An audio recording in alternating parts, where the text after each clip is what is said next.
देखिए, गंगा सागर का जो मिलन है, गंगा हिमालय पर से गिरती, उछलती, कूदती, बहती, भागती, दौड़ती, इठलाती, खिठलाती, खिलखिलाती, धारा बनती हुई, मुड़ती मोड़ती हुई सागर तक पहुंची जाती है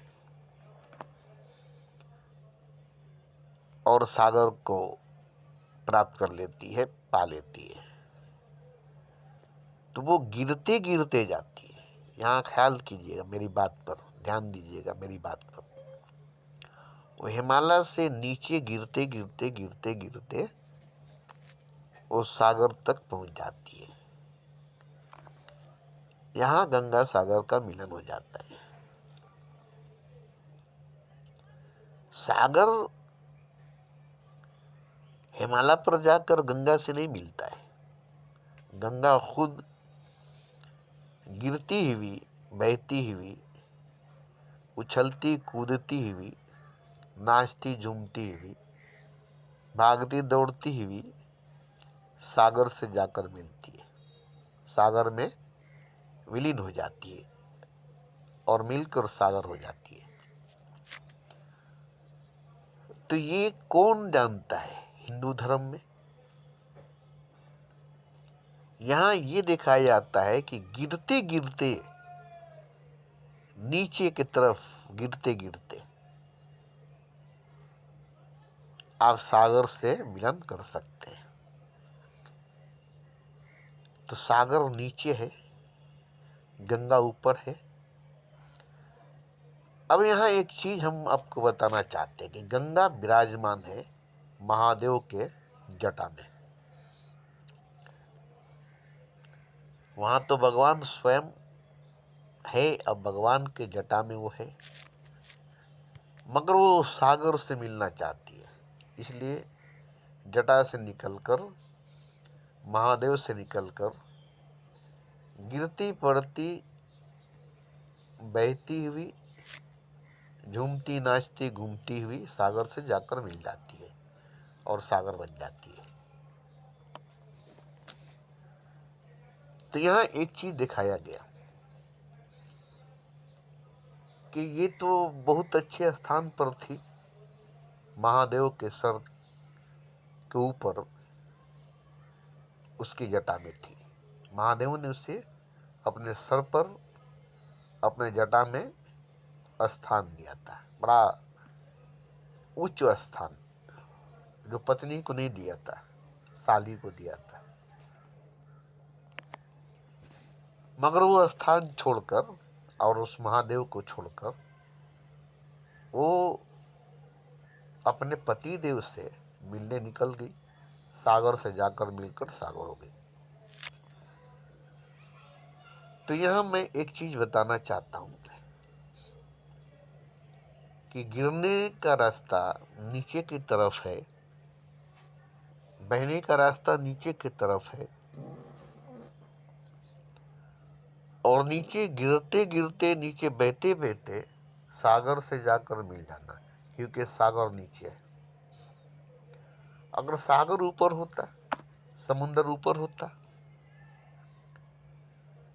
हिमालय पर होता, और गंगा जो थी वो सागर के स्थान पर होती, नीचे स्थान पर, तो कैसे गंगा जाकर मिलती? तो गंगा जाकर नहीं मिलती, सागर आकर मिलते।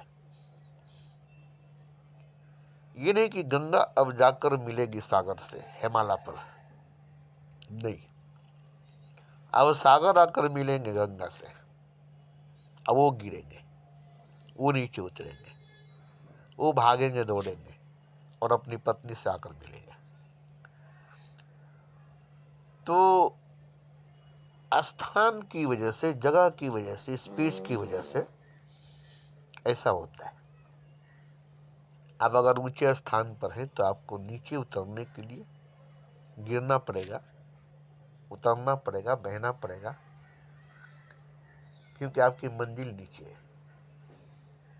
लेकिन आप नीचे हैं और आपकी मंजिल ऊपर है, तो आपको चढ़ना पड़ेगा। तो कैसे चढ़ेंगे?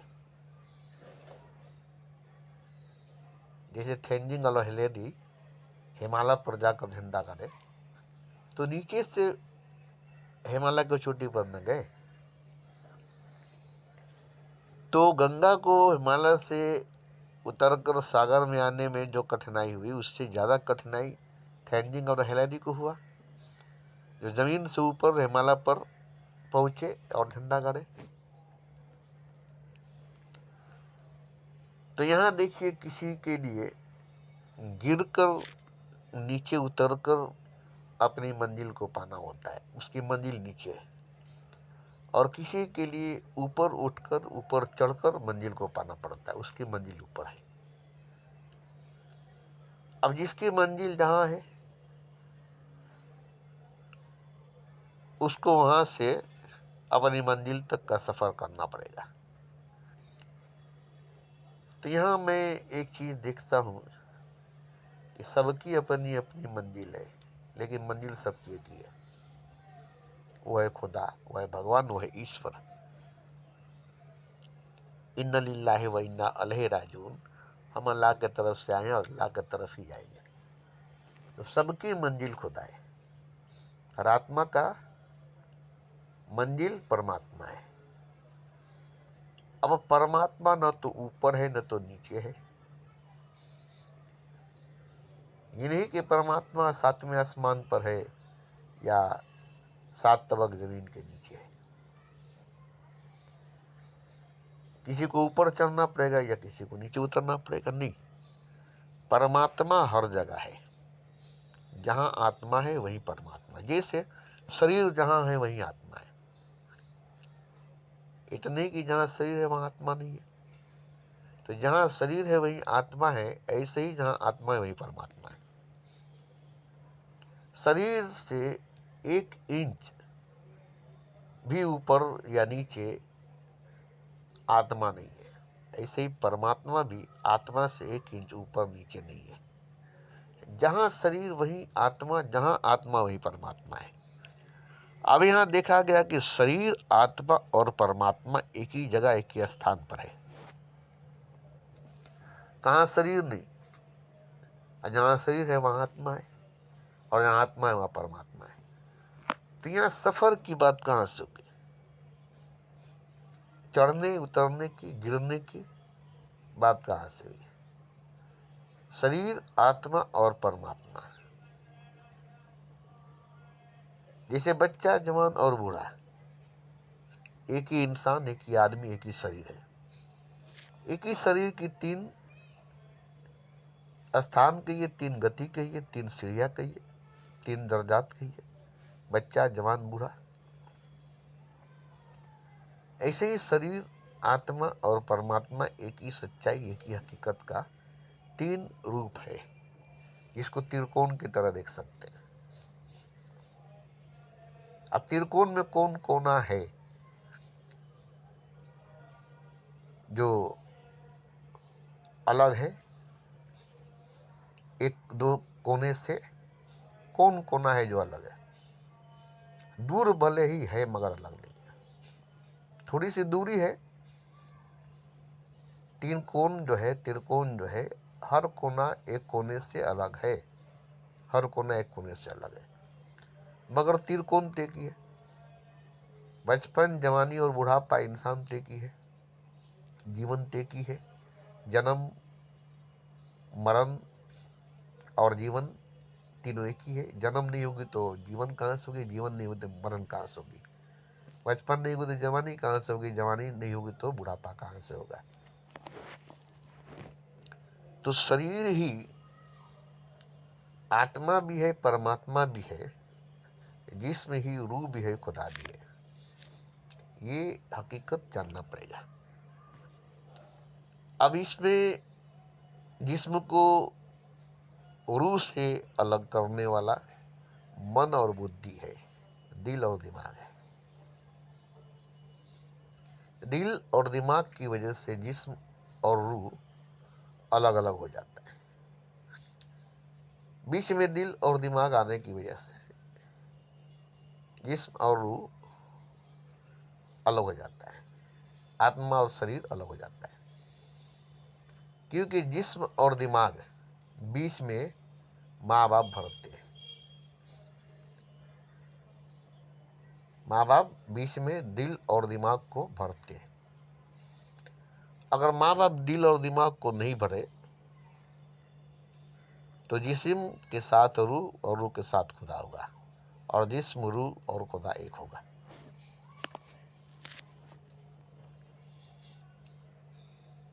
अब ये जो है आकार, साकार और निराकार है। जिस्म आकार है, आत्मा साकार है और परमात्मा निराकार है। अब इसको आप अगर जिस्म से दूर या अलग आत्मा को देखेंगे, आत्मा से दूर या अलग परमात्मा को देखेंगे, तो कभी नहीं हो सकता, कभी नहीं हो सकता, दूर हो ही नहीं सकता, दूर हो ही नहीं सकता। अब आप कहेंगे कि आत्मा निकल जाती है, शरीर छोड़ देती है, रूह निकल जाती है, जिस्म छोड़ देती है, तो शरीर की मृत्यु हो जाती है, जिस्म की मौत हो जाती है। तो ये होती है, ये होती है और ये होगी।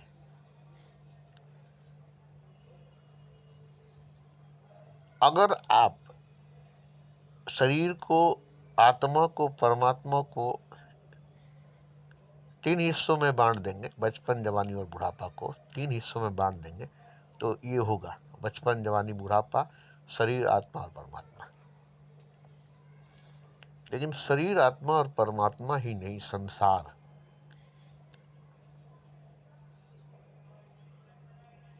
और संसार को बनाने वाला ऐसे एक है जैसे नाचने वाला और उसकी नाच, डांस करने वाली डांसर और उसकी डांस। आप उसको अलग कर दीजिए तो एक डांसर से डांस को अलग करके दिखाइए, एक नाचने वाले से नाचने का नाच अलग कर दिखाइए, या भी छोड़िए गाने वाले की गाना उससे अलग करके दिखाइए, गाना अलग हो और गाने वाला अलग हो। तो आप ऐसा नहीं कर सकते हैं, आपसे ऐसा नहीं हो सकता है कि गाने वाला से गाना अलग हो जाए या गाना से गाने वाला अलग हो जाए, देखने वाला से दिखाई देने वाला चीज अलग हो जाए, दिखाई देने वाला से देखने वाला अलग हो जाए, ये आप नहीं कर सकते। ऐसे ही बोलने वाला से उसका बोलना अलग कर दे, बोल रहा है और बोलने वाला है, बोल रहा है तो बोलने वाला है, अब दोनों साथ है ना, कि बोलने वाला और उसका बोलना अलग है। भले ही उसकी बात उससे अलग हो जा रही है, मगर उसकी बात उससे अलग नहीं है, उसकी बात उससे अलग नहीं है। आपको लगता है कि उसकी बात उससे अलग होती जा रही है, लेकिन नहीं, जब तक वो बोल रहा है अपने बोलने से अलग नहीं है, अपने बोलने से दूर नहीं है, उसकी बात से वो अलग नहीं, उसकी बात से वो दूर नहीं है। तो इसी तरह से कई बात है, शरीर से आत्मा दूर नहीं, आत्मा से परमात्मा दूर नहीं, और शरीर से संसार दूर नहीं, संसार से ब्रह्मांड दूर नहीं। मतलब कोई चीज अलग अलग, जुदा जुदा, भिन्न भिन्न नहीं है, खंड खंड नहीं है, अखंड है, एक है, अनंत है, एक है, अजीम है, एक है। और जैसे एक इंसान है, उसके हाथ है, पाँव है, उंगली है, नाखून है, सर है,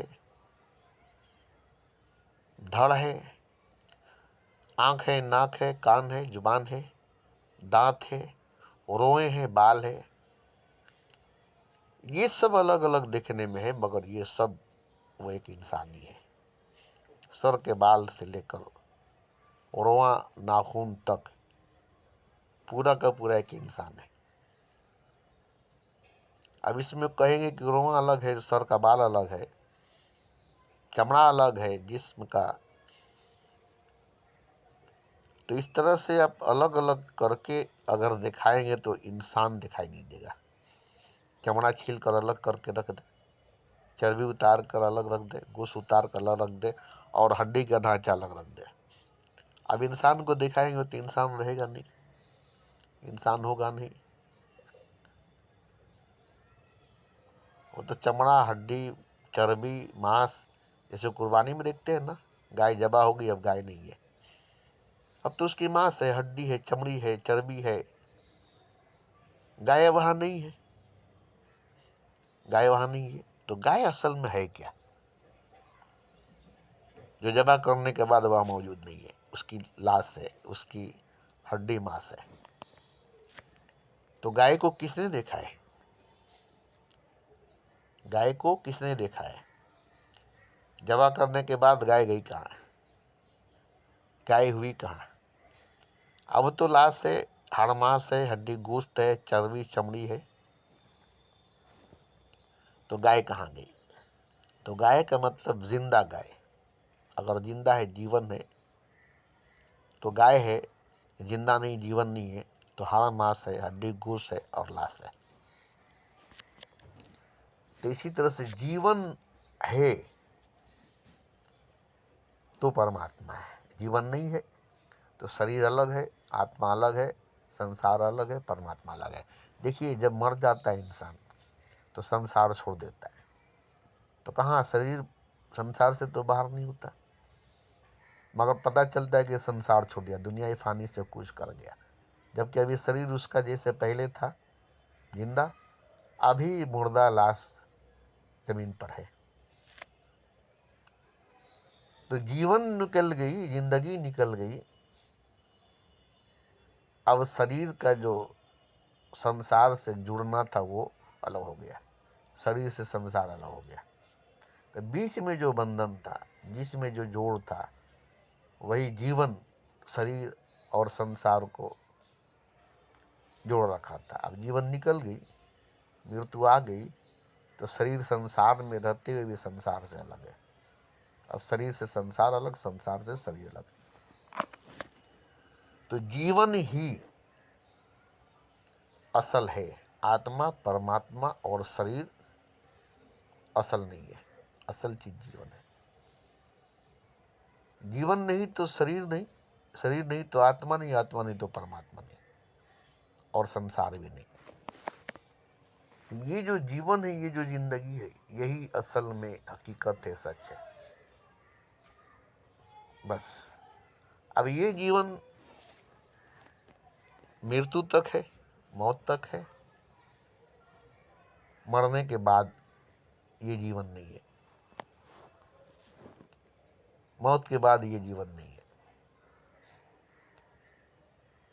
तो मरने के बाद भी जीवन है, मृत्यु के बाद भी जीवन है। यही जीवन मरने के बाद भी, मृत्यु के बाद भी है। दोस्ती जीवन नहीं, दोस्ती जिंदगी नहीं, यही जिंदगी, यही जीवन। शरीर के मरने के बाद जो जीवन जीता था आत्मा, वही जीवन आत्मा जिएगा, अब बगैर शरीर के, बिना शरीर के, अपने आप से, खुद से अब जिएगा, शरीर के सहारे नहीं। अब उसका जन्म मरण नहीं होगा, अब उसकी पैदाइश और मौत नहीं होगी। अब वो हमेशा हमेशा जिएगा, हमेशा हमेशा जिएगा। जैसे परमात्मा का जन्म मरण नहीं होता है और जीता है, अब वो हमेशा हमेशा जिएगा। अब उसका जन्म मरण नहीं होगा, क्योंकि अब वो खुद ही सब कुछ करेगा, खुद से सब कुछ करेगा। अब उसको शरीर की जरूरत नहीं पड़ेगी, अब वो शरीर का मोहताज नहीं होगा, अपनी शक्ति से, अपनी पावर से अपना हर काम करेगा। उसकी शक्ति से, उसकी पावर से उसका हर काम होगा। अब वो स्वतंत्र है, आज़ाद है, खुद मुख्तार है। शरीर और संसार की आवश्यकता और ज़रूरत उसको नहीं है। अब वो खुद ही शरीर, खुद ही संसार, खुद ही परमात्मा, खुद ही आत्मा है। तो ये जानना होगा, इसके लिए बहुत ज़रूरी है जानना, और इसके लिए जागना होगा। कहीं न कहीं आप सोए ज़रूर है, वहाँ से जागना होगा। कहीं न कहीं आप बेहोश ज़रूर है, वहाँ से होश में आना होगा। कहीं न कहीं आप नशे में डूबे ज़रूर है, वहाँ से बाहर आना पड़ेगा।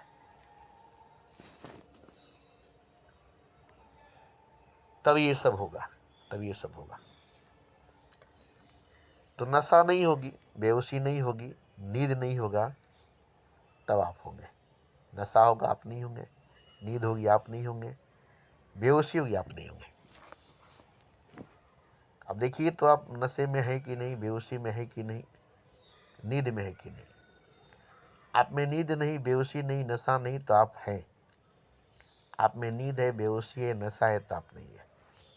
क्योंकि नशे में, बेहोशी में, नींद में डूबा हुआ, खोया हुआ इंसान होता नहीं है। जैसे दरिया में कोई डूब गया, अब वो है नहीं। दरिया में जो डूब गया वो है नहीं, और दरिया में जो तैर रहा है वो है, वो डूबा नहीं है। तो जो डूबा नहीं है वो है, और जो डूब गया वो नहीं है। नशे में जो डूब गया वो नहीं है, बेहोशी में डूब गया वो नहीं है, नींद में डूब गया वो नहीं है। तो जो नशे में नहीं है, बेहोशी में नहीं है, नींद में नहीं है, अपने आप में, स्वयं में है, खुद में है, न संसार में, न शरीर में, न शरीर में, न संसार में, आत्मा में, रूह में, खुद में, अपने आप में, तो बेहोश नहीं है, वो सोया नहीं है, वो नींद में नहीं है। तो आत्मा जब आत्मा में होगा, रूह जब रूह में होगा, खुद जब खुद में होगा, तो शरीर और संसार में अब नहीं होगा। और शरीर संसार में नहीं होगा तो किसी भी महफिल में, किसी भी प्रोग्राम में नहीं होगा। न शादी ब्याह में, न मरनी में, न बाराती में, न जनाजे में। न बाराती में, न जनाजे में, न दुनिया की महफिल में, न दीन के जलसे जुलूस में।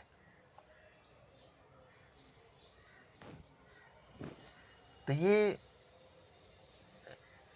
जब तक होश में नहीं आएगा, नींद से बाहर नहीं आएगा, जाग नहीं जाएगा, होश में नहीं आएगा, नशे से बाहर नहीं आएगा, तब तक आत्मा अपने आप में नहीं रहेगा, खुद में नहीं होगा। खुद में खुद, दम में दम है तो दम है, न ये दम है न वो दम है। खुद में खुद है तो खुदा है, खुद में खुद नहीं है तो खुदा ही नहीं है। तो खुद में खुद को होना पड़ेगा, नशे में नहीं, बेहोशी में नहीं, नींद में नहीं।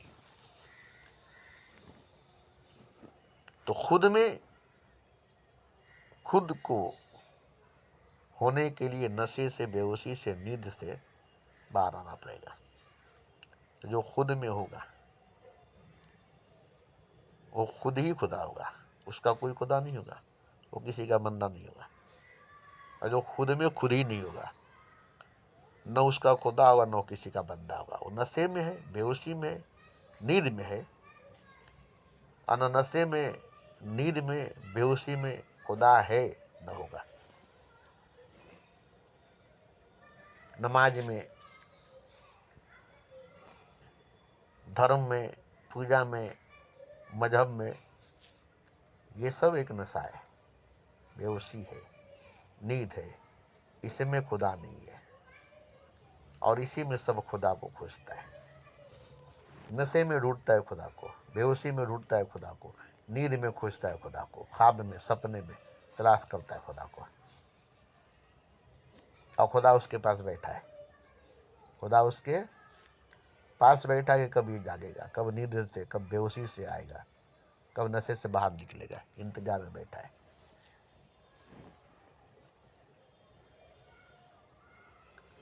अब वो ढूंढ रहा है नशे में, बेहोशी में, नींद में, ख्वाब में, सपने में, भरम में, धोखे में, झूठ में। तो जागने के बाद, होश में आने के बाद, नशे से बाहर आने के बाद अपने आप को पाता है, खुद को पाता है। और जो अपने आप को पाता है, खुद को पाता है, वही खुदा को पाता है और वही खुदा हो जाता है और वही खुदा होता है। तो ये कैसे होगा? किसी जागे हुए पुरुष के संगत में, किसी होश में रहने वाले महापुरुष के संगत में, किसी नशे से बाहर निकले हुए महापुरुष के संगत में रहने से वो आपके नशा उतारेगा, बेहोशी उतारेगा, नींद उतारेगा। वो आपको अपने जैसा करेगा। जैसे वो जागा है वैसा आपको करेगा, जैसे वो बेहोश से निकला है वैसा आपको निकालेगा, जैसे वो नींद से जागा है वैसा आपको जगाएगा। जैसा वो है वैसा ही आप हो जाएंगे, वो अपने जैसा बनाएगा। जैसा वो है वैसा ही आप हो जाएंगे, अपने जैसा आपको बनाएगा और आप उसके जैसा हो जाएंगे और आप वही हो जाएंगे। जैसे देखिए, खुदा के जैसा आप खुदा होंगे, मगर असल में आप ही खुदा होंगे। अब बोलिए, तो आप तो सोचते हैं कि हम बंदा है, हम मामूली इंसान है, हम एक ना चीज है। खुदा कैसे? तो यही आपको बताया जाएगा, यही आपको समझाया जाएगा, यही आपको जनाया जाएगा कि आप खुदा है। जैसे ही जान लेंगे कि मैं खुदा हूं, तो सब खुदा है, सब कुछ खुदा है। आपको बताना नहीं पड़ेगा, समझाना नहीं पड़ेगा। जैसे ही जानेंगे कि मैं खुदा हूं, वैसे ही सब खुदा है, सब कुछ खुदा है, चारों तरफ खुदा ही खुदा है। कोई अलग अलग जुदा जुदा है नहीं। एक विराट, अजीम, अखंड, खंड खंड नहीं, खंड खंड नहीं। तो ये एक हकीकत है, सच्चाई है सबकी, और सब खुदा है। सबकी हकीकत, सबकी सच्चाई यही है कि सब खुदा है। कोई किसी का बंदा नहीं और कोई किसी का खुदा नहीं, सब खुद खुदा ही है। मगर ये नहीं कि मैं खुदा हूँ, तुम नहीं, तुम खुदा हो, मैं नहीं, वो खुदा है, वो नहीं, वो हिंदू है, मुसलमान, वो सिख है, ईसाई, वो अमीर है, वो गरीब, वो राजा है, वो फकीर नहीं, वो औरत है, वो मर्द नहीं। एक है, एक दिखाई देगा। औरत, मर्द, अमीर, गरीब, बच्चा, जवान, बूढ़ा, मुर्दा और जिंदा, ये सब आप नहीं देख सकेंगे। कब्र में मुर्दा और बस्ती में जिंदा सब एक है। कब्र में जो मुर्दा है और बस्ती में जो जिंदा है सब एक है। अब मुर्दा जिंदा में फर्क नहीं होगा। जैसे बस्ती में जिंदा लोग हैं, ऐसे ही कब्र में मुर्दा लोग हैं। कब्र में भी वो जिंदा है जैसे आप बस्ती में जिंदा है। तो बाहर मुर्दा और अंदर, बाहर जिंदा और अंदर मुर्दा, भेद नहीं होगा। ये नहीं कि ये बाहर जिंदा है और अंदर वो मुर्दा है। अरे यही मुर्दा है जो अंदर जाके मुर्दा हुआ है, वही जिंदा था जो अंदर जाके मुर्दा हुआ है। ये भेद, ये फर्क मिट जाएगा। फिर मुर्दा कौन, जिंदा कौन, बच्चा कौन, जवान कौन, बूढ़ा कौन, औरत कौन, मर्द कौन, बंदा कौन, खुदा कौन, कौन बंदा कौन मौला है। सर इश्क में आशिक और माशूके की तस्वीर है। तो ये कोई ग्रंथ शास्त्र वेद पढ़कर नहीं जान सकता है, ये आपको जानने नहीं देंगे।